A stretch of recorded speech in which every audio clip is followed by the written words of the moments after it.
The Blithedale Romance by Nathaniel Hawthorne. Chapter 18. The Boarding House.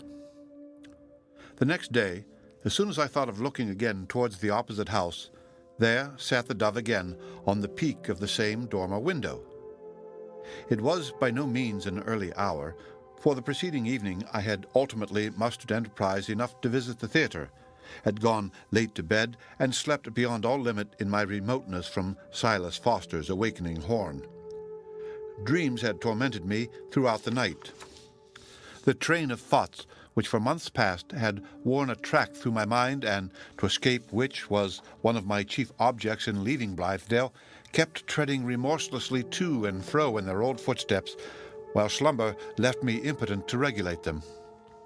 It was not till I had quitted my three friends that they first began to encroach upon my dreams. In those of the last night, Hollingsworth and Zenobia, standing on either side of my bed, had bent across it to exchange a kiss of passion.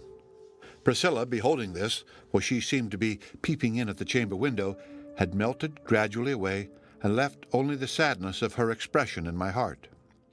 There it still lingered after I awoke. One of those unreasonable sadnesses that you know not how to deal with because it involves nothing for common sense to clutch. It was a gray and dripping forenoon, gloomy enough in town, and still gloomier in the haunts to which my recollections persisted in transporting me. For in spite of my efforts to think of something else, I thought how the gusty rain was drifting over the slopes and valleys of our farm. How wet must be the foliage that overshadowed the pulpit rock. How cheerless in such a day my hermitage, the tree solitude of my owl-like humours in the vine-encircled heart of the tall pine. It was a phase of homesickness. I had wrenched myself too suddenly out of an accustomed sphere. There was no choice now but to bear the pang of whatever heartstrings were snapped asunder, and that elusive torment, like the ache of a limb long ago cut off, by which a past mode of life prolongs itself into the succeeding one. I was full of idle and shapeless regrets. The thought impressed itself upon me that I had left duties unperformed. With the power, perhaps, to act in the place of destiny and avert misfortune from my friends, I had resigned them to their fate. That cold tendency between instinct and intellect, which made me pry with a speculative interest into the people's passions and impulses, appeared to have gone far towards unhumanizing my heart. But a man cannot always decide for himself whether his own heart is cold or warm. It now impresses me that, if I erred at all in regard to Hollingsworth, Zenobia, and Priscilla, it was through too much sympathy rather than too little. To escape the irksomeness of these meditations, I resumed my post at the window. At first sight, there was nothing new to be noticed. The general aspect of affairs was the same as yesterday, except that the more decided inclemency of today had driven the sparrows to shelter and kept the cat within doors, whence, however, she soon emerged, pursued by the cook, and with what looked like the better half of a roast chicken in her mouth. The young man in the dress coat was invisible. The two children in the story below seemed to be romping about the room under the superintendence of a nursery maid. The damask curtains of the drawing-room on the first floor were now fully displayed, festooned gracefully from top to bottom of the windows, which extended from the ceiling to the carpet. A narrower window at the left of the drawing-room gave light to what was probably a small boudoir, within which I caught the faintest imaginable glimpse of a girl's figure in airy drapery. Her arm was in regular movement, as if she were busy with her German worsted or some other such pretty and unprofitable handiwork. While intent upon making out this girlish shape, I became sensible that a figure had appeared at one of the windows of the drawing-room. There was a presentiment in my mind, or perhaps my first glance, imperfect and sidelong as it was, had sufficed to convey subtle information of the truth. At any rate, it was with no positive surprise, but as if I had all along expected the incident that, directing my eyes thitherward, I beheld, like a full-length picture in the space between the heavy festoons of the window curtains, no other than Zenobia. At the same instant, my thoughts made sure of the identity of the figure in the boudoir. It could only be Priscilla. Zenobia was attired not in the almost rustic costume which she had heretofore worn, but in a fashionable morning dress. There was nevertheless one familiar point. She had, as usual, a flower in her hair, brilliant, and of a rare variety, else it had not been Zenobia.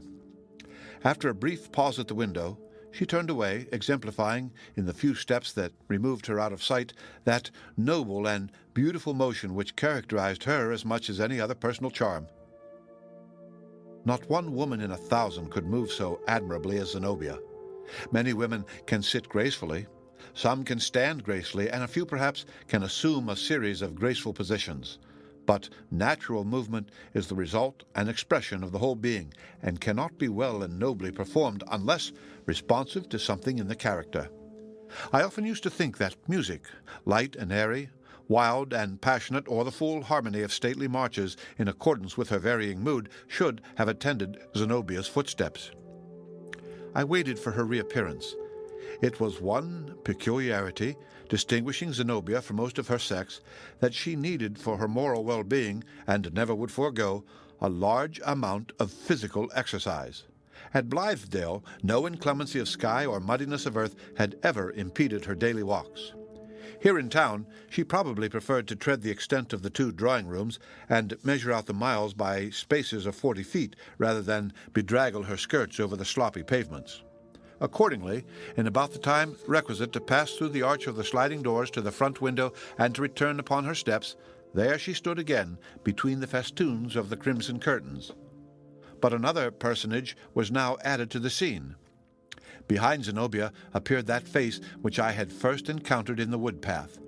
The man who had passed side by side with her in such mysterious familiarity and estrangement beneath my vine-curtained hermitage in the tall pine-tree. It was Westervelt, and though he was looking closely over her shoulder, it still seemed to me, as on the former occasion, that Zenobia repelled him, that, perchance, they mutually repelled each other by some incompatibility of their spheres. This impression, however, might have been altogether the result of fancy and prejudice in me. The distance was so great as to obliterate any play of feature by which I might otherwise have been made a partaker of their counsels. There now needed only Hollingsworth and old Moody to complete the knot of characters, whom a real intricacy of events, greatly assisted by my method of insulating them from other relations, had kept so long upon my mental stage as actors in a drama. In itself, perhaps, it was no very remarkable event that they should thus come across me at the moment when I imagined myself free. Zenobia, as I well knew, had retained an establishment in town, and had not unfrequently withdrawn herself from Blithedale during brief intervals, on one of which occasion she had taken Priscilla along with her. Nevertheless, there seemed something fatal in the coincidence that had borne me to this one spot of all others in a great city, and transfixed me there, and compelled me again to waste my already wearied sympathies on affairs which were none of mine, and persons who cared little for me. It irritated my nerves. It affected me with a kind of heart-sickness. After the effort which it cost me to fling them off, after consummating my escape, as I thought, from these goblins of flesh and blood, and pausing to revive myself with a breath or two of an atmosphere in which they should have no share, it was a positive despair to find the same figures arraying themselves before me and presenting their old problem in a shape that made it more insoluble than ever. I began to long for a catastrophe. If the noble temper of Hollingsworth's soul were doomed to be utterly corrupted by the too powerful purpose which had grown out of what was noblest in him, if the rich and generous qualities of Zenobia's womanhood might not save her, if Priscilla must perish by her tenderness and faith so simple and so devout, then be it so. Let it all come. As for me, I would look on, as it seemed my part to do, understandingly, if my intellect could fathom the meaning and the moral, and at all events reverently and sadly. The curtain fallen, I would pass onward with my poor individual life, which was now attenuated of much of its proper substance and diffused among many alien interests. Meanwhile, Zenobia and her companion had retreated from the window. Then followed an interval during which I directed my eyes towards the figure in the boudoir. Most certainly it was Priscilla, although dressed with a novel and fanciful elegance. The vague perception of it, as viewed so far off, impressed me as if she had suddenly passed out of a chrysalis state and put forth wings. Her hands were not now in mutton. She had dropped her work and sat with her head thrown back in the same attitude that I had seen several times before, when she seemed to be listening to an imperfectly distinguished sound. Again, the two figures in the drawing-room became visible. They were now a little withdrawn from the window, face to face, and as I could see by Zenobia's emphatic gestures, were discussing some subject in which she, at least, felt a passionate concern. By and by, she broke away and vanished beyond my ken. Westervelt approached the window and leaned his forehead against a pane of glass, displaying the sort of smile on his handsome features which, when I before met him, had let me into the secret of his gold-bordered teeth. Every human being, when given over to the devil, is sure to have the wizard mark upon him in one form or another. I fancied that this smile, with its peculiar revelation, was the devil's signet on the professor. This man, as I had soon reason to know, was endowed with a cat-like circumspection, and though precisely the most unspiritual quality in the world, it was almost as effective as spiritual insight in making him acquainted with whatever it suited him to discover. He now proved it, considerably to my discomfiture, by detecting and recognizing me at my post of observation. Perhaps I ought to have blushed at being caught in such an evident scrutiny of Professor Westervelt and his affairs. Perhaps I did blush. Be that as it might, I retained presence of mind enough not to make my position yet more irksome by the poltroonery of drawing back. Westervelt looked into the depths of the drawing-room and beckoned. Immediately afterwards, Zenobia appeared at the window with color much heightened, and eyes which, as my conscience whispered me, were shooting bright arrows, barbed with scorn, across the intervening space, directed full at my sensibilities as a gentleman. If the truth must be told, far as her flight shot was, those arrows hit the mark. She signified her recognition of me by a gesture with her head and hand, comprising at once a salutation and dismissal.